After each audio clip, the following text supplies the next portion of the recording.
As you may have noticed, finishing tracks is hard. But don't worry, because it's going to be much easier after watching this video. In the past few years, I've built a 5-step system that helps my clients finish every track. Well, almost every track, no one is perfect. I know this system works though, because every student that joined my program has finished his first track within 2 weeks. Some of them have never produced a track before. So if you too struggle with finishing tracks consistently, then check the link below this video. Think of the whole process of producing a track like painting. First, you come up with a concept and choose your color palette. That's the vibe of your track and what sound you will use. Then, you sketch the main shapes. This is your main idea and arrangement. Only then, you refine the details and bring it up to life. That's your transitions and automations. So in this video, we will take this idea and turn it into a full track. So, step 1. In the same way that a painter will first of all organize all of its colors on a board, you as well want to start with a little bit of organization. Having a template helps because it saves you a lot of energy on things you have to do in every track. Like having a channel for your kick, a channel for your bass, with my favorite synth loaded on it, a group for my clap, a few channels for my hi-hats, and an instrument which I pre-built and I used almost in every track. On my master channel, I have a utility plugin with a keyboard shortcut that will allow me to switch the mix to mono. I also have a reference plugin and a metering plugin. Also, I have here all the plugins I use in every session. I used to have there a lot more plugins, but recently I made myself a rule that if there is a plugin that I haven't used in 6 months, it goes away. All this just helps you start producing a track as quickly as possible. And the quicker you lay down your ideas, the more you can focus on your creativity, which is bringing your track to life, which is what I'm going to do in the last step of this video. So step number 1 is organizing your sounds and session. Step number 2. Now we are going to start sketch our main idea. Some painters prefer to start sketching the frame of the painting first, while others prefer to start with the main object. It doesn't matter, and this applies to music production as well. So step 2 and 3 can be swapped around. Do whatever you're comfortable with. At this point, I prefer to create the beat of the track first. In this case, I have the beat I made in the previous video on my channel. I will share a link to that at the end of this video. It sounds like this. But I do want to show you how I came up with the bass, because that created the foundation for this entire track. So I wanted to come up with a more melodic bass, like this.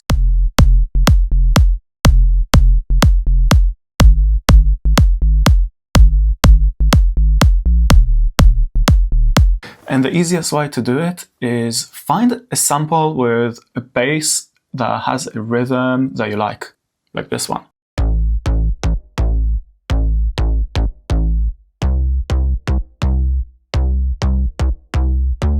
Luckily, in this sample pack, they provided me with the MIDI for this bass. So I just dropped that into a MIDI channel.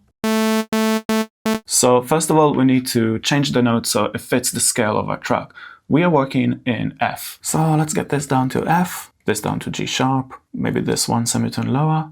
Maybe let's take this to F sharp, and this back to G sharp, and I have another note here, which I will copy the same as in this part of the phrase. Let's quickly show you how I made the sound of this bass.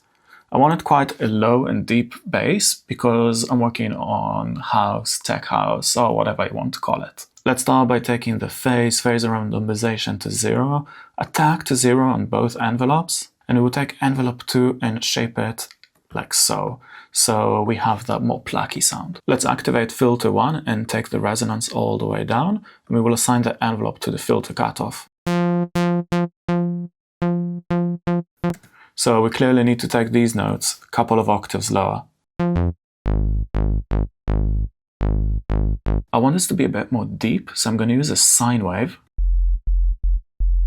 But you might not hear that much of it if you're not using headphones or if you have really good studio monitors.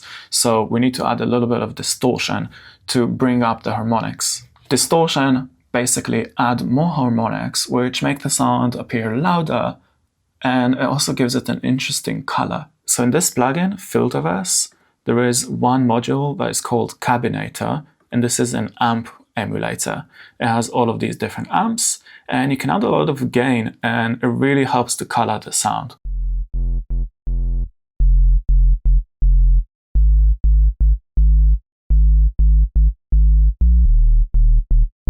And together with the kick,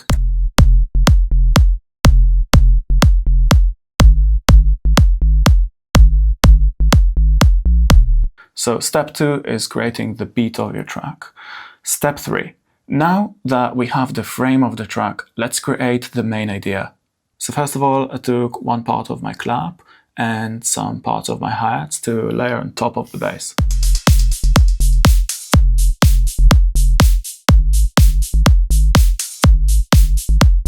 Then I created this chord progression, which is based on the bass notes. So all I did was take the bass notes, which is this, this, this, this, this, and then copy them 2 steps above, and then 3 steps above that.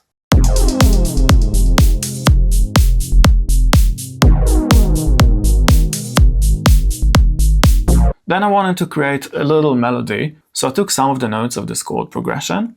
I started with a very basic sound. Let's make it much blackier, so sustain almost all the way down, decay almost all the way down. Let's open the filter and assign this envelope to the cutoff. Let's take the resonance all the way down and cutoff pretty low. Pretty cool. Let's make it a bit brighter. Then I added this plugin, it's called Filterverse. I started with just the main filter and I cut some of the higher frequencies and added distortion. Then I took the tempong, which is a delay. I played with the pattern, added a little bit of feedback, kept it on an 8th note. And we can add a little bit of reverb to that.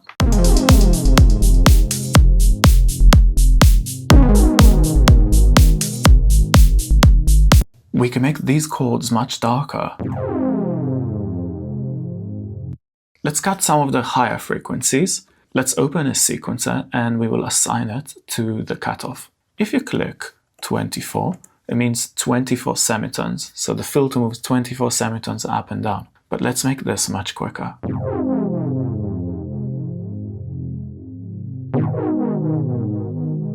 Let's also add a little bit of flanger.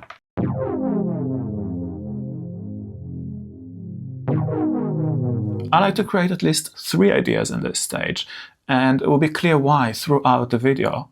So I actually also came up with this part.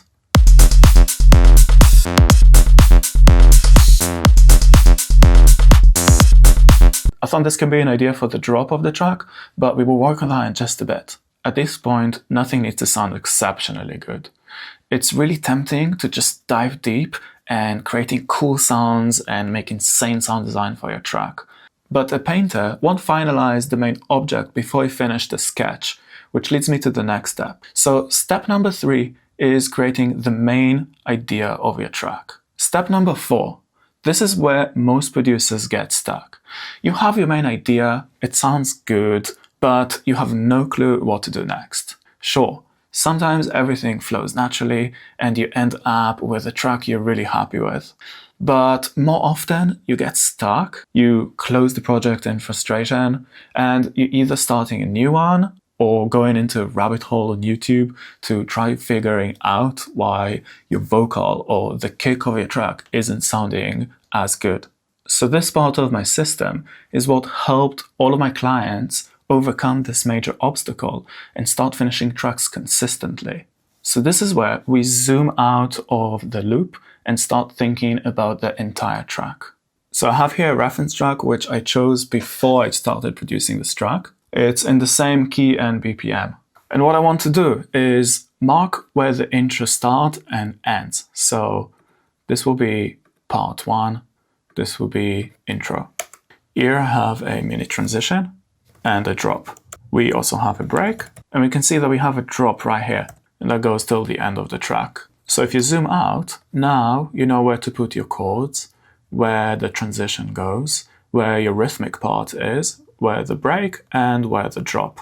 You don't have to follow this exactly. Sometimes you produce your track and you're changing the arrangement accordingly, and that's okay. So step number 4 is arrangement. And now the fun part begins. Step 5. So first I decided to write another melody, and I wanted to create a nostalgic feeling. And to do that, I'm going to use a repeating 3-note pattern with a softer sound. Let's take this sound and duplicate it. I wrote this melody out of the chords, but it needs a softer sound and we need to get rid of that delay. Let's make the reverb much bigger. In the synth, let's add a little bit of a fade on the main envelope.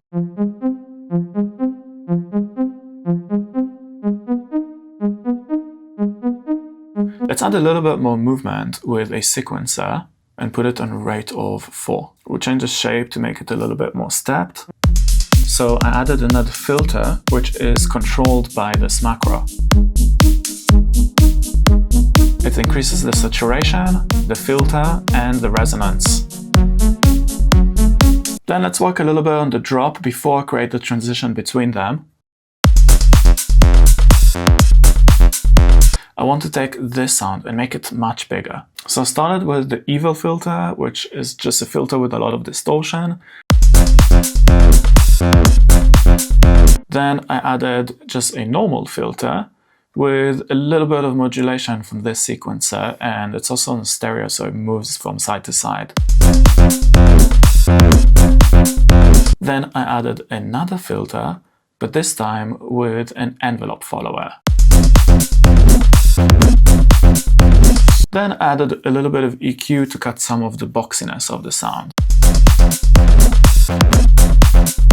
So then I created a little bit of a transition here. I have a similar thing going on the percussion group and on the bass. It has 3 filters, one that cut the low frequencies, one that is cutting the high frequencies, and one with a lot of resonant peaks, which makes it wet.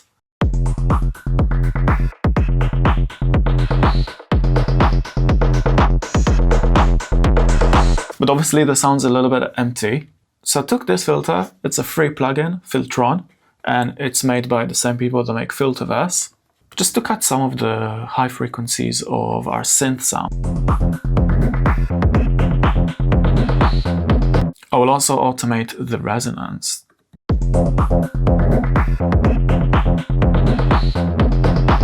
But I want it also to be a little bit darker.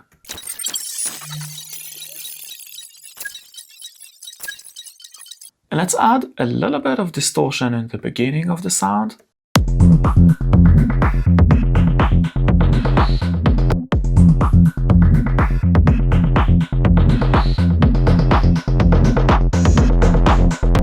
But we need to create a transition from here,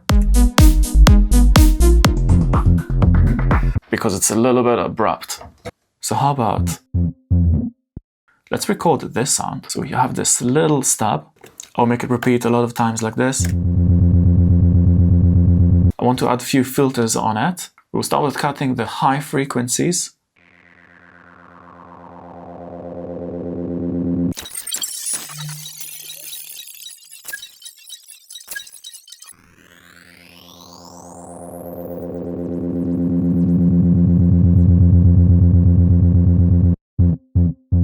So then I've added the barber pole, which is a frequency shifter in the very end, and I also introduced the filter on the percussions and on the bass at this point.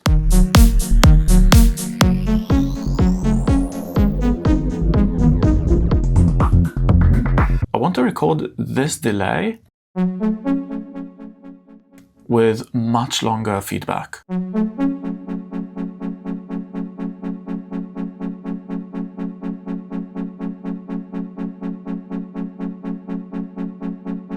Now the sound's a bit more connected.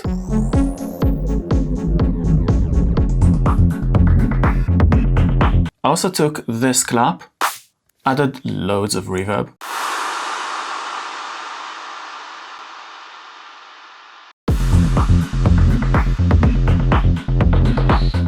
Without it sounds like this, missing some injection of energy. Also took the chord and layered them underneath my ARP.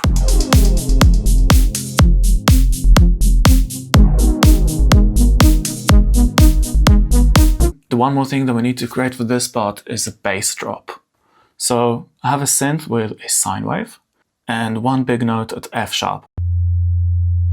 Let's take this LFO and assign it to the pitch, and let's write down here -12. Let's change the tempo to 8 bars.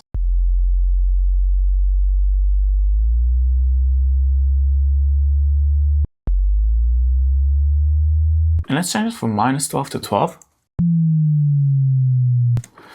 Let's move this one octave lower. One more thing I want to do is take this clap, duplicate it like that. Take the same filter we have on this sound, but copy it onto the clap. Let's modify it a little bit.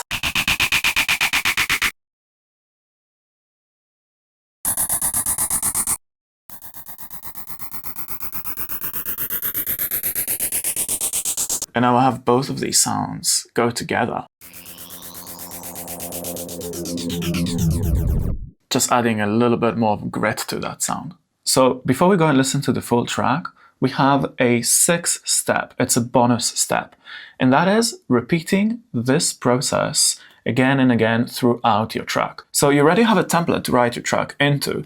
You know where the intro, you know where the first drop is, you know where the transition, where the second drop, you know where the break is, and on and on and on.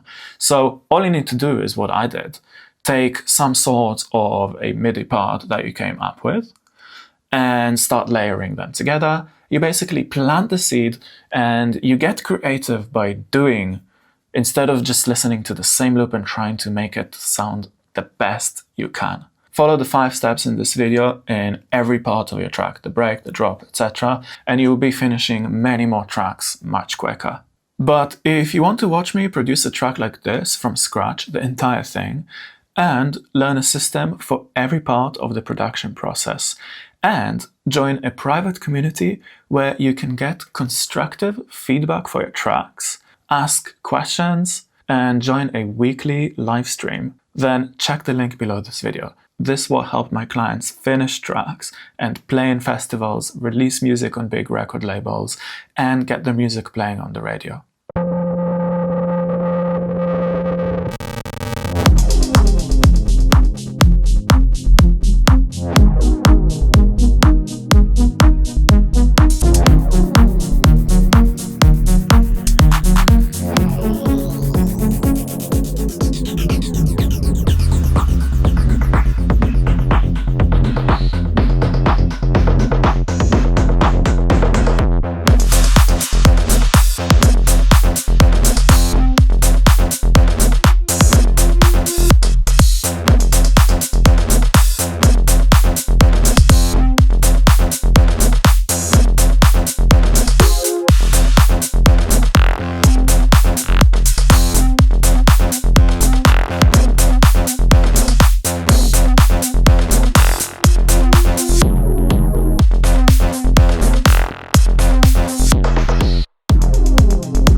So we have a solid track here.